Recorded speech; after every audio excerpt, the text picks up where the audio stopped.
السلام علیکم ورحمۃ اللہ وبرکاتہ۔ شب معراج کی حقیقت کا سلسلہ چل رہا ہے اور یہ اس سلسلے کی آخری کڑی اور آخری ویڈیو ہے۔ گزشتہ 3 ویڈیوز میں ہم نے اس بات کو تفصیل سے سنا ہے کہ شب برات کی فضیلت قرآن مجید سے ثابت ہے یا نہیں ہے۔ اسی طرح شب برات کی فضیلت احادیث سے ثابت ہے یا نہیں ہے۔ اگر ہے تو ان احادیث کی حیثیت کیا ہے، درجہ کیا ہے۔ اسی طرح ہم نے ان باتوں کو سنا کہ شب برات میں کرنے کے کام کیا ہے اور نہ کرنے کے کام کیا ہے۔ شب برات میں کیا کیا خرافات اور کن کن چیزوں کو معاشرہ کر رہا ہے، اس پر بھی بات ہو چکی ہے۔ آج کی اس ویڈیو اور آخری ویڈیو میں ہم اس بات کو کریں گے کہ شب برات میں کس کس کی مغفرت نہیں ہوتی۔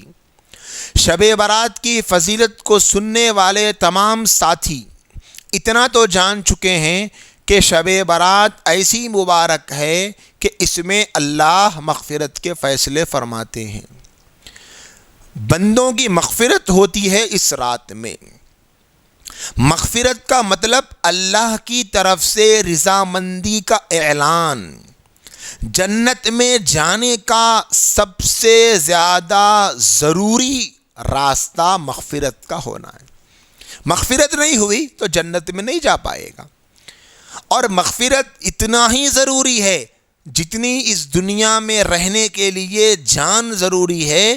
اللہ کے یہاں جانے کے بعد جنت میں جانے کے واسطے مغفرت ضروری ہے۔ اس لیے مغفرت کی دعائیں، مغفرت کی طلب، مغفرت کی بے چینی، مغفرت کے لیے بے قراری پوری تاریخ میں اسلاف اور اکابر کی زندگیوں میں ملتی ہے۔ ایمان پر خاتمہ، خاتمہ بالخیر کی طلب احادیث سے ثابت ہے، دعائیں سکھائی گئی ہے۔ صحابہ سے لے کر آج تک کی امت مسلمہ کے تمام صلحاء اور اتقیاء آخرت میں نجات اور کامیابی اور مغفرت کے لیے بے چین رہا کرتے تھے۔ اس مبارک شب میں جہاں ہر ایک کی مغفرت کرنے کا اعلان کیا جا رہا، بے حساب بندوں کی مغفرت کا اعلان کیا جا رہا، ان گنت بندوں کی مغفرت کا اعلان کیا جا رہا، کئی ایسے لوگ ہوں گے جو اس رات میں بھی محروم ہوں گے۔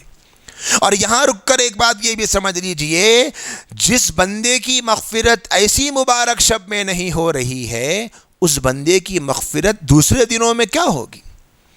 معلوم ہوا کہ اس بندے کی مغفرت کبھی نہیں ہوگی جو ان گناہوں میں مبتلا ہوگا جو ابھی بیان کیے جائیں۔ اور یہ بات بھی ذہن میں رکھ لینا چاہیے، جیسے اس رات میں مغفرت ہونے کے لیے شرط ہے کہ اس گناہ سے پاک ہونا۔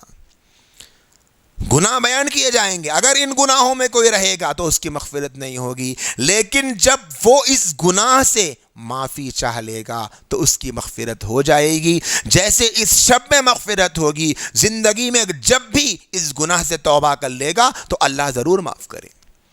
سب سے پہلا ایک گناہ، ایسا گنہگار جس کی مغفرت نہیں ہوتی، وہ شرک کرنے والا ہے۔ سب سے بڑا گناہ شرک۔ قرآن کہتا ہے ان الشرک لظلم عظیم۔ کسی بھی قسم کا کافر، کسی بھی قسم کا مشرک، اللہ اس مبارک شب میں اس کی مغفرت نہیں کرے۔ کتنا بڑا گناہ ہے شرک۔ اللہ سے بغاوت ہے شرک، اللہ کی توحید کا انکار ہے شرک۔ اللہ کے ذات عالی کے ساتھ اگر کوئی انسان کسی کو ملا رہا، کسی کی ذات کو شریک کر رہا، کھانے میں، پینے میں، اولاد کے دینے میں، رزق کے دینے میں، نوکری کے دینے میں، اچھے اور برے کے کرنے میں، مصیبتوں کے ٹالنے میں، اگر کسی کو بھی اللہ کا شریک ٹھہرا رہا یا اللہ کی کسی بھی صفت میں کسی بندے کو اللہ کا شریک ٹھہرا رہا تو وہ بھی شرک کرنے والا ہے، اس کی بھی مغفرت نہیں ہوگی اس رات کو۔ اسی طرح ایک دوسرا گناہ ہے کینہ۔ کینہ رکھنے والے کی بھی اس رات کو مغفرت نہیں ہوتی۔ حدیث میں اس کو مشاحن کہتے ہیں، کسی کے ساتھ بغض رکھنا، عداوت رکھنا، اور اسی شخص کو کینہ رکھنے والا کہتے ہیں۔ دل میں کسی کی دشمنی کو لے کر نقصان کرنے کی فکر کرنا، ایسے انسان کی بھی اس رات کو مغفرت نہیں ہوتی۔ اب چاہے وہ بڑی سے بڑی دینداری اپنے اندر رکھنے کا گمان رکھتا ہو، نمازیں پڑھتا ہو، ذکر کرتا ہو، تسبیح پڑھتا ہو، درود پڑھتا ہو، صدقہ دیتا ہو، خیرات کرتا ہو، حج کو جاتا ہو، عمرے کو جاتا ہو، بڑے سے بڑے دین کے کام کرتا ہو، لیکن اگر اس کا دل کینے سے بھرا ہوا ہے، اس شب برات میں اس کی مغفرت نہیں ہو۔ صحابہ کرام کے بارے میں علماء نے لکھا ہے، صحابہ کہا کرتے تھے ہم نبی پاک کے باخدا اصحاب ہے، دل ہمارے پاک ہے، سینے ہمارے صاف ہیں۔ دلوں میں کینہ نہیں ہوتا تھا، دل صاف ہوتے تھے، اللہ تبارک و تعالیٰ اس کی برکتیں زندگیوں میں دکھاتے تھے۔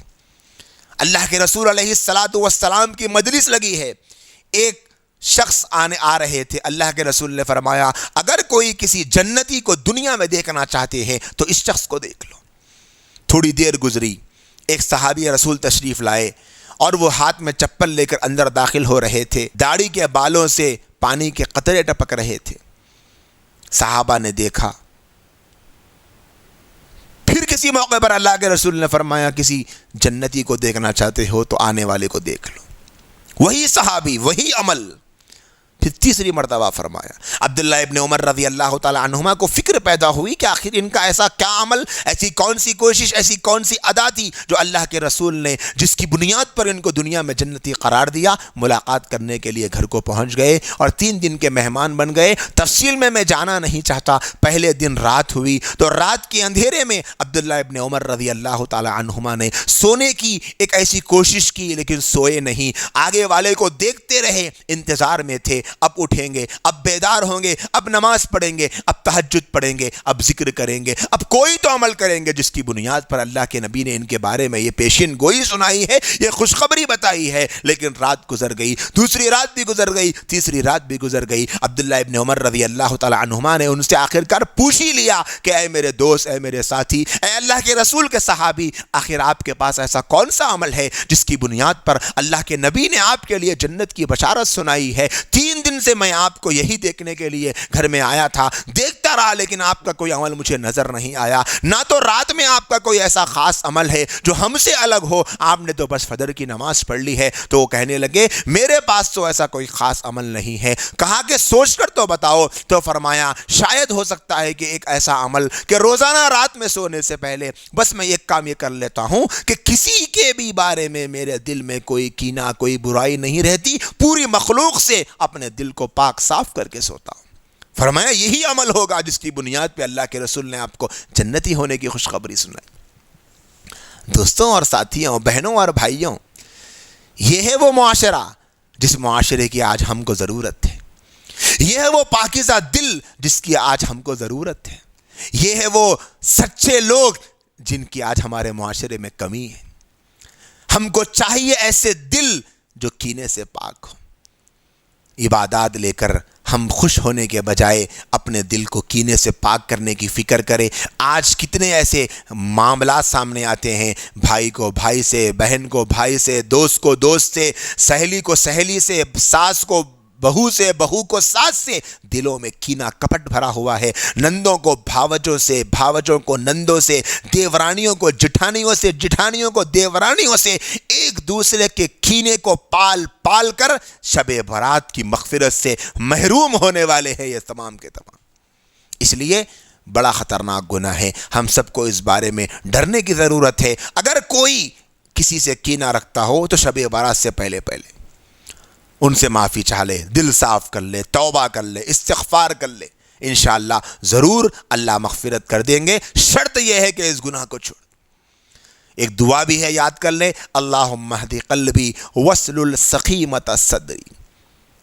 یہ کینے کے دل کو صاف کرنے کی دعا ہے، اس کو بار بار پڑھتے رہیں، اللہم اہد قلبی واسلل سقیمۃ صدری، کہ جس کا دل کسی کے کینے سے بھرا ہوا ہو، اگر وہ یہ دعا پابندی سے پڑھتا رہے گا تو انشاءاللہ تعالیٰ اس کو ضرور فائدہ ہوگا۔ کوشش بھی کرتا رہے کہ دل سے دوسروں کے کینے کو نکال دے اور یہ دعا بھی پڑھتا رہے۔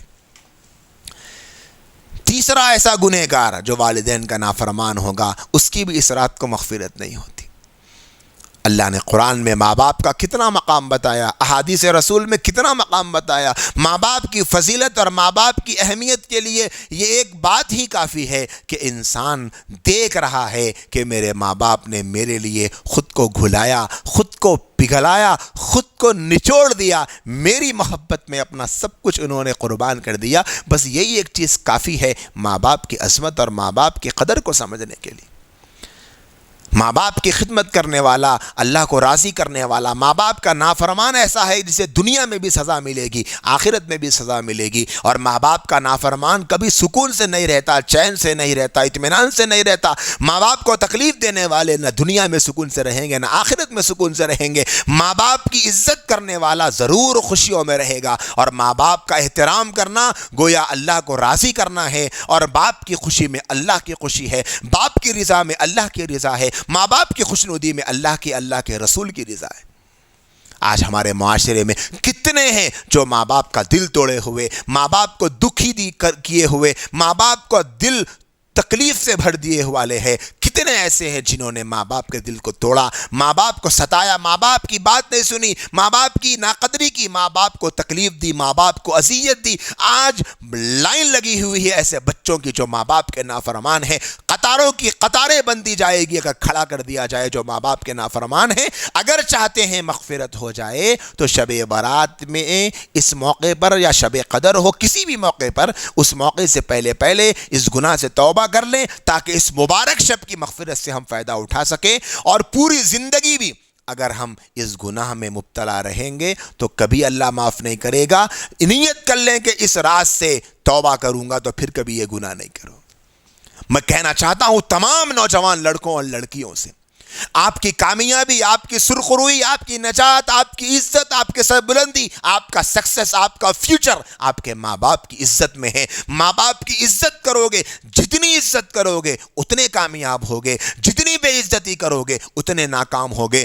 آپ کی اور ہماری کامیابی پڑھائی اور تعلیم اور ڈگری اور نوکری اور پیسہ اور جاب اور بینک بیلنس سے نہیں ہے، ہماری کامیابی ماں باپ کی زبان سے نکلنے والی دعاؤں میں ہے۔ لہٰذا ماں باپ کی قدر کرنا ہم کو ضروری ہے، ہم اس کی طرف توجہ دیں۔ جو ماں باپ کے نافرمان ہیں شب برات سے پہلے وہ توبہ کر لیں۔ ایک چوتھے قسم کے لوگ ہیں جو قطع رحمی کرنے والے، رشتہ توڑنے والے، ان کی بھی اس رات کو مغفرت نہیں ہوتی۔ اللہ کے رسول نے فرمایا رشتوں کو توڑنے والا کبھی جنت میں نہیں جائے گا۔ رشتوں کو توڑنا، رشتوں سے دراریں پیدا کر لینا، اپنوں سے بچھڑ جانا، اپنوں کی برائیاں کرنا، اپنوں سے دراریں پیدا کر کے دور ہو جانا آج ہمارے معاشرے میں بڑا عام ہو گیا ہے۔ معاشرے میں اسلامی پہلو اور وہ تعلیمات جو صلہ رحمی سے متعلق ہے وہ ہم بھول چکے ہیں۔ اللہ کے رسول نے فرمایا تھا جو شخص یہ چاہتا ہو کہ رزق میں فراوانی ہو، عمر میں اضافہ ہو، وہ صلہ رحمی کرے۔ ابو داؤد کی روایت ہے۔ ہم کو چاہیے کہ ہم اپنے رشتوں پر نظر ڈالیں۔ آج ہمارے معاشرے میں ایسے ہزاروں لوگ ملیں گے جو ایک دوسرے کے بھائی ہے، خونی رشتہ ہے لیکن بات بند ہے، خونی رشتہ ہے، بہن بھائی میں بات بند ہے۔ بہو اور ساس کی لڑائی ختم ہونے کا نام نہیں لیتی، نندوں اور بھاوچوں کے پھڈے ختم ہونے کا نام نہیں لیتے، چھوٹی بہنوں کی بڑی بہنوں سے بات بند ہے، بڑے بھائی کی بڑی بہن سے بات بند ہے، چھوٹے بھائی کی بڑے بھائی سے بات بند ہے، چھوٹی بہن کی بڑے بھائی سے بات بند ہے، چھوٹے بھائی کی بڑی بہن سے بات بند ہے، ماموں کی بھانجے سے نہیں بنتی، بھتیجے کی چچا سے نہیں بنتی، ایک دوسرے کی بات بند ہے۔ دلوں میں دراریں ہیں، دشمنیاں ہیں، عداوتیں ہیں، بڑا بھائی چھوٹے بھائی کے خون کا پیاسا، چھوٹا بڑے کے خون کا پیاسا، یہ سب رشتوں کو توڑ لینا اس رات میں مغفرت سے محروم کر دے گا۔ لہٰذا اس طرف خصوصی توجہ کی ضرورت ہے۔ جو بات بند کرنے والے ہیں ان کو چاہیے کہ اللہ کے رسول کا فرمان سن لے، فرمایا 3 دن سے زیادہ بات بند کرنے کی اجازت نہیں، 3 دن تک اجازت ہے، اس کے بعد پھر ملاقات کر لے، سلام میں جو پہل کرے گا اس کے لیے مبارکبادیاں ہیں۔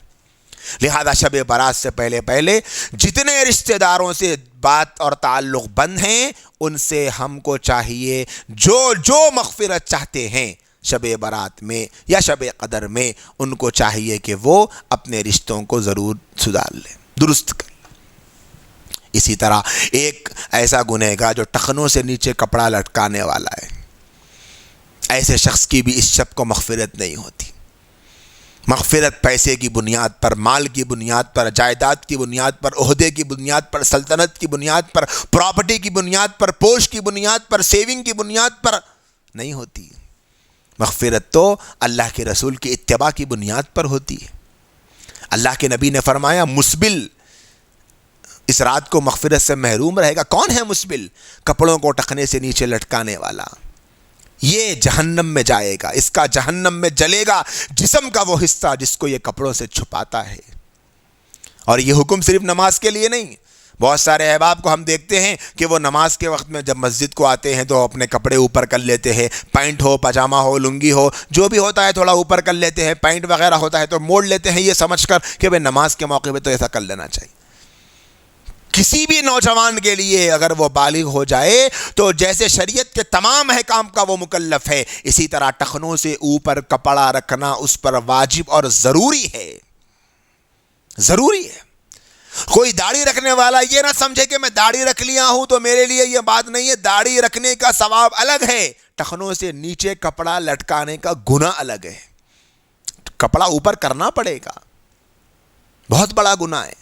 اللہ کے نبی صلی اللہ علیہ وسلم نے تو یہاں تک فرمایا قیامت کے روز اللہ پاک ایسے لوگوں کو نہ دیکھیں گے، نہ بات کریں گے، نہ ان کو پاک کریں گے، بلکہ دردناک عذاب دیا جائے گا۔ 3 لوگ ایسے رہیں گے جن کی طرف اللہ نہ روز قیامت دیکھیں گے، نہ بات کریں گے، نہ پاک کریں گے، بلکہ ان کو دردناک عذاب دیں گے۔ ان میں سے ایک ٹخنے سے نیچے کپڑا لٹکانے والا، دوسرا احسان جتلانے والا، تیسرا جھوٹی قسم کھا کر اپنی کاروبار چلانے والا۔ ٹخنے سے نیچے کپڑا لٹکانا کتنا بڑا گناہ ہے۔ مردوں کے لیے ٹخنوں سے نیچے کا حصہ چھپانا حرام ہے، لہٰذا اس طرف بھی توجہ کی سخت ضرورت ہے۔ یہ بہت بڑا گناہ ہے اور بہت عام ہے۔ اس شب برات سے پہلے اس گناہ سے سچی توبہ کرنا چاہیے اور پھر کبھی نہ کرنے کا پکا ارادہ کر لینا چاہیے۔ اسی طرح ایک ایسا گنہگار جو شراب پینے والا ہے، اس کی بھی اس رات کو مغفرت نہیں ہوتی۔ شراب تمام برائیوں کی جڑ ہے، قرآن مجید میں اس کو رجس یعنی گندگی کہا گیا ہے۔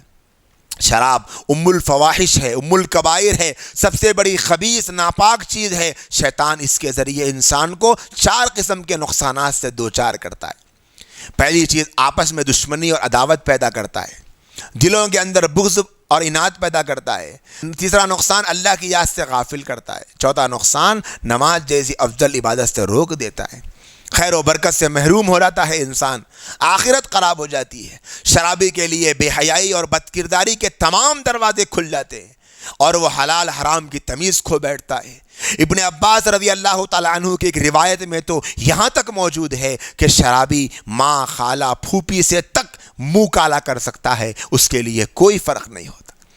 عبداللہ ابن عمرو بن العاص رضی اللہ تعالیٰ عنہ کی روایت میں ہے کہ جو شخص شراب پیے گا اس کی 40 دن کی نماز قبول نہیں ہوگی، یعنی ثواب نہیں ملے گا، کیونکہ شراب پینے کے بعد اس کا اثر 40 دن تک باقی رہتا ہے۔ پھر وہ اگر اسی حالت میں مر جاتا ہے کہ پیٹ میں شراب کے اثرات موجود ہو تو وہ جاہلیت کی موت مرے گا۔ مفہوم یہ ہے کہ جنت اس پر حرام کر دی گئی۔ حضرت ابو امامہ باہلی رضی اللہ تعالیٰ عنہ فرماتے ہیں کہ اللہ تبارک و تعالیٰ کے نبی نے فرمایا 4 قسم کے لوگ ایسے ہیں اللہ روز قیامت نگاہ رحمت سے ان کی طرف نہیں دیکھے گا۔ ایک ماں باپ کا نافرمان، ایک احسان جتلانے والا، تیسرا تقدیر کا جھٹلانے والا، چوتھا شراب میں مست رہنے والا۔ حضرت ابو موسیٰ اشعری رضی اللہ تعالیٰ عنہ فرماتے ہیں کہ جو شخص شراب کا عادی ہو کر مرے گا اللہ تعالیٰ اس کو نہر غوطہ سے پلائے گا۔ آپ علیہ السلام سے سوال کیا گیا کہ نہر غوطہ کیا چیز ہے؟ آپ نے فرمایا نہر غوطہ اس نہر کو کہا جاتا ہے جو زانیہ عورتوں کی شرمگاہوں کی غلاظتوں سے جاری ہوگی اور اس کی بدبو ایسی خطرناک ہوگی کہ خود اہل جہنم کو تکلیف ہوگی۔ العیاذ باللہ، اللہ حفاظت فرمائے۔ کتنی خوفناک سزا ہے شراب پینے والے کے لیے کل قیامت میں، کتنا گند اس کو پلایا جائے گا۔ آج ہمارے نوجوان کتنے شراب کے عادی ہوتے جا رہے ہیں، مختلف قسم کے نشوں کے عادی ہوتے جا رہے ہیں۔ ماں باپ کو چاہیے کہ اپنے بچوں کو سنبھال کر رکھے، اپنے بچوں کو کنٹرول میں رکھے، ان کو ان خراب عادتوں میں پڑنے سے بچائے، اور ان خراب عادتوں میں پڑنے سے بچانے کا سب سے زیادہ آسان طریقہ ان کو ایسے دوستوں سے بچائے۔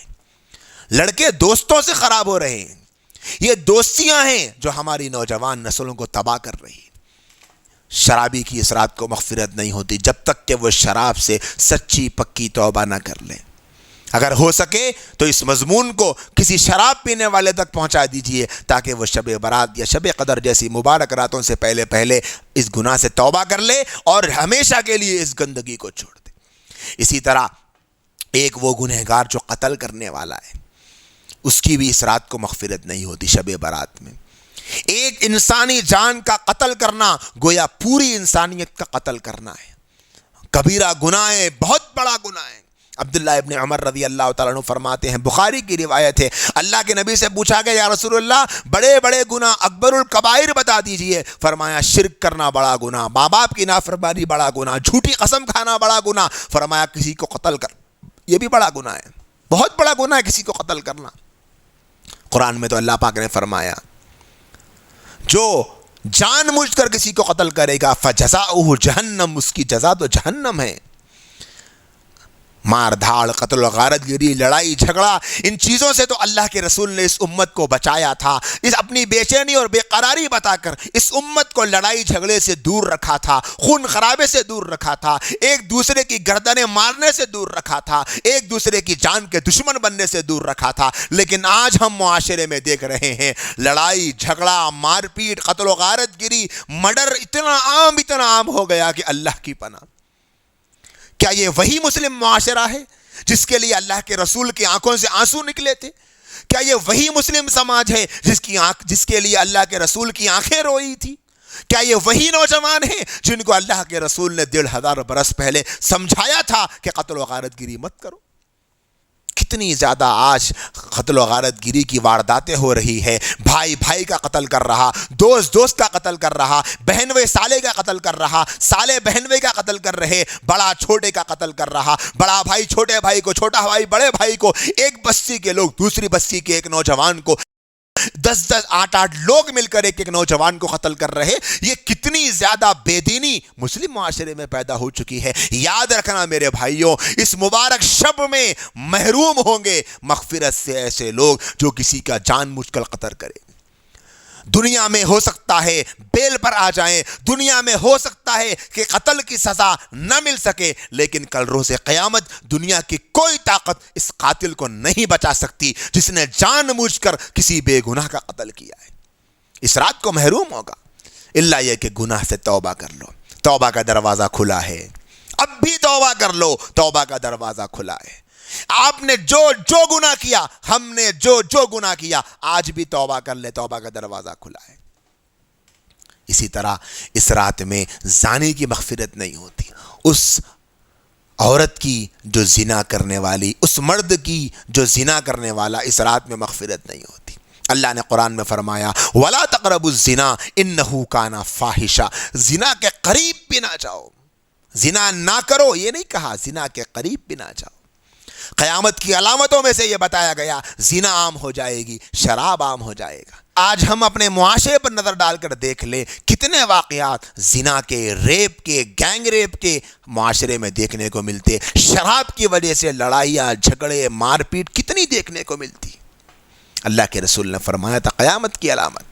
ایک مرتبہ پوچھا گیا اللہ کے نبی بڑے بڑے گناہ کیا ہے؟ فرمایا شرک کرنا بڑا گناہ، اولاد کا قتل بڑا گناہ، پڑوسی کی بیوی کے ساتھ زنا کرنا یہ بڑا گناہ ہے۔ کسی بھی عورت سے، کسی بھی مرد سے زنا کرنا یہ بھی بڑا گناہ ہے، لیکن پڑوسی کی بیوی کے ساتھ کرنا بہت بڑا گناہ، کیونکہ وہ بھروسہ کرتا ہے کہ میرا پڑوسی ہے۔ آج معاشرے میں زنا اتنا عام ہو گیا، اتنا عام ہو گیا، اللہ کی پناہ۔ نکاح کو آسان کیا جائے گا تو زنا کنٹرول میں آ سکتا ہے، اور نکاح آسان بیانوں سے، تقریروں سے، بھاشنوں سے، لیکچروں سے نہیں ہوتا۔ یہ بھی ایک ذریعہ ہے نکاح کو آسان کرنے کا، لیکن یہی سب کچھ نہیں، ہم اپنی بات کے ساتھ ساتھ اپنا کردار بھی پیش کریں گے تو انشاءاللہ تعالی زنا مشکل ہوگا، نکاح آسان ہوگا۔ حدیث پاک میں آتا ہے لا تزنی الزانی حین یزنی وہو مومن، کوئی زنا کرنے والا جب زنا کرتا ہے تو وہ ایمان والا نہیں ہوتا، نور ایمان قلب سے نکل جاتا ہے۔ اگر اس وقت موت آ جائے تو سوچئے کیا ہوگا۔ اللہ کے نبی علیہ السلام نے ایک حدیث میں فرمایا آنکھوں کا زنا، کانوں کا زنا، زبان کا زنا، ہاتھ کا زنا، پاؤں کا زنا، دل کا زنا۔ آنکھوں کا زنا شہوت سے دیکھنا ہے، کانوں کا زنا شہوت سے سننا ہے، زبان کا زنا کسی سے بات کرتے ہوئے شہوت حاصل کرنا ہے، ہاتھ کا زنا شہوت سے کسی کو چھونا ہے، پاؤں کا زنا شہوت سے کسی کی طرف چلنا ہے، اور دل کا زنا شہوت سے کسی کی خواہش کرنا ہے۔ آج کتنے نوجوان لڑکے لڑکیوں کو دیکھنے کے لیے، سننے کے لیے، بولنے کے لیے، چھونے کے لیے، ان کی طرف جانے کے لیے دل میں خواہش اور شہوت رکھتے ہیں، اور کتنے لڑکیوں کا یہی حال ہے۔ اس رات میں مغفرت نہیں ہوگی۔ جتنے نوجوان لڑکے اور لڑکیاں ہیں اگر وہ اس زنا والے گناہ سے توبہ کر لیں گے تو انشاءاللہ تعالی اللہ معاف کرے گا، ورنہ نہیں کرے گا۔ زنا کے کتنے نقصانات فزیکلی، چہرے کی رونق ختم ہو جاتی ہے، عمر کم ہو جاتی ہے، اور کتنے نقصانات معاشرے کی تباہی ہوتی ہے، عذاب الہی آتا ہے۔ زنا زانی کو فقیر اور محتاج بنا دیتا ہے، زنا اللہ کی ناراضگی کا سبب ہے، زنا سخت حساب اور سخت عذاب کا سبب ہے، جہنم میں مدتوں رہنے کا سبب ہے۔ زانی قیامت کے روز اپنی بدبودار شرمگاہوں کی وجہ سے مخلوق میں پہچانے جائیں گے۔ ساتوں آسمان اور ساتوں زمین شادی شدہ زناکار پہ لعنت کرتی، اور جہنم میں ایسے لوگوں کی شرمگاہوں سے ایسی بدبو پھیلے گی جس سے اہل جہنم بھی پریشان ہوں گے، اور آگ کے عذاب کے ساتھ ان کی رسوائی ہوگی۔ اللہ کے رسول معراج کے موقع پر تشریف لے گئے تھے تو آپ نے دیکھا کہ ایک دسترخوان بچھا ہوا ہے، صاف ستھرا گوشت ہے، بھنا ہوا گوشت ہے، ایک دوسرا دسترخوان بچھا ہوا ہے، سڑا ہوا بدبودار گوشت ہے، لیکن لوگ اچھا گوشت چھوڑ کر سڑا ہوا بدبودار گوشت کھاتے ہیں۔ پوچھا گیا اے جبرائیل یہ کون ہیں؟ کہا گیا یا رسول اللہ یہ زانی عورتیں اور زانی مرد ہیں جو اپنی بیویوں اور اپنے شوہروں کے ساتھ رہنا چھوڑ کر یہ دوسروں کے ساتھ زنا کرتے تھے۔ اتنا گندا کام ہے۔ ایک روایت میں آتا ہے کہ اللہ کے نبی نے دیکھا کچھ عورتیں اپنے سینے کے بل لٹکی ہوئی ہیں۔ پوچھا گیا اے جبرائیل یہ کون ہیں؟ فرمایا رسول اللہ یہ زناکار عورتیں ہیں جن کو یہ سزا دی جا رہی ہے۔ کتنی خوفناک سزا۔ آج کے نوجوان لڑکے اور لڑکیاں کتنے مبتلا ہے اس گناہ میں۔ ماں باپ کو چاہیے کہ وہ فیشن کی وجہ سے، دستور کی وجہ سے، معاشرے کی وجہ سے، چلن کی وجہ سے یہ سوچ خاموش نہ بیٹھ جائیں کہ چلے بہت بڑا گناہ ہے۔ اپنے بچوں کی شادیاں وقت پر کر دینا چاہیے، انشاءاللہ تعالی یہ زنا والا گناہ کنٹرول میں آئے گا۔ اور اخیر میں یہ کہنا چاہتا ہوں 8 قسم کے ایسے لوگ بتائے گئے جو اس رات مغفرت سے محروم ہوں گے۔ جو جس گناہ میں مبتلا ہے اگر وہ گناہ سے سچی پکی توبہ کر لے گا تو اللہ ہر گناہ کو معاف کر دیں گے، ہر گنہگار کو معاف کر دیں گے۔ اور سچی پکی توبہ کے لیے ضروری ہے کہ سب سے پہلی شرط پہلے وہ جو گناہ کر رہا تھا وہ گناہ چھوڑ دے۔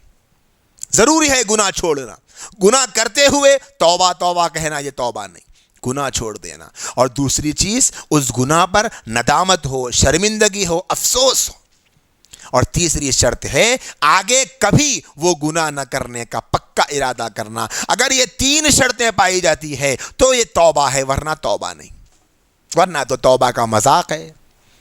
لہٰذا پہلے وہ گناہ چھوڑنا پڑے گا، دوسرا اس گناہ سے کرنے پر ندامت اور شرمندگی ہو، اور تیسرا اس گناہ کو کبھی نہ کرنے کا پکا ارادہ ہو، تو یہ سچی پکی توبہ ہے۔ اللہ تعالیٰ ضرور ہر گنہگار کو توبہ کرنے کے بعد معاف کر دیتے ہیں، صرف معاف نہیں کرتے بلکہ اس کو اپنا حبیب بنا لیتے ہیں۔ روایات میں آتا ہے 99 لوگوں کو قتل کرنے والے نے توبہ کی تو اللہ نے معاف کر دیا، زانیہ عورت نے کتے کو پانی پلایا تو اللہ نے معاف کر دیا۔ اللہ تبارک و تعالیٰ بہانے تلاش کرتے ہیں معاف کرنے کے۔ کیسے بڑے بڑے گنہگاروں نے اللہ کو آواز دی تو اللہ نے جواب دیا۔ بنی اسرائیل کا ایک ایسا عابد جو 400 سال تک یا صنم کہہ کر بت کو پکارتا رہا، ایک دن یا سمجھ زبان سے نکل گیا تو اللہ نے اس کو بھی جواب دیا، ضرور آج بھی اللہ کسی بھی قسم کے گنہگار کو معاف کرے گا، شرط ہے سچی توبہ، شرط ہے پکا ارادہ گناہوں کو چھوڑنے کا۔ اگر آج بھی ہم گناہوں سے توبہ کر لیں گے اللہ ضرور معاف کریں گے۔ یاد رکھیے گا گناہ سے معافی چاہنے کا وقت آج ابھی اسی وقت ہے، پتہ نہیں موت کب آ جائے۔ سلسلہ اب ختم ہوتا ہے۔ اللہ پاک سے دعا ہے اللہ ہم تمام کو جو کچھ سنا گیا بولا گیا، ہم میں جو گناہ ہیں اس گناہوں کو ہم کو دور کرنے کی توفیق دے، اور ہمیں اچھے سے اچھے نیک اعمال کر کے اس راز سے فائدہ اٹھانے کی توفیق عطا فرمائے۔ السلام علیکم ورحمۃ اللہ وبرکاتہ۔